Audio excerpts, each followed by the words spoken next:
Herkese merhaba arkadaşlar. Kanalımıza hoş geldiniz. Bugün sizler için Huyun Bin'den yepyeni fotolar hazırladım.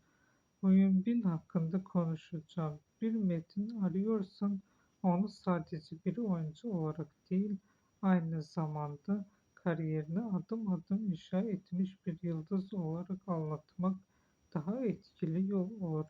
Huyun Bin 25 Eylül 1982'de Güney Kore'de doğdu ve oyunculuk kariyerine 2000'li yılların başlarında adım attı.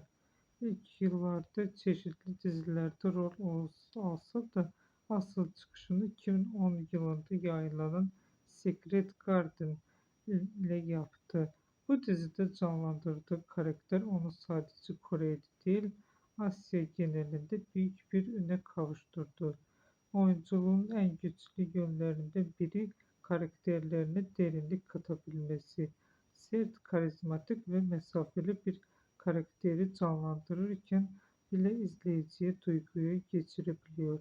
Bu özelliği onu sıradan bir romantik dizi oyuncusundan çok daha fazlası haline getiriyor. Daha sonra kariyerinde farklı projelerle kendini geliştirmeye devam etti. Özellikle aksiyon ve dram türlerindeki yeri alarak oyunculuk yelpazesini genişletti.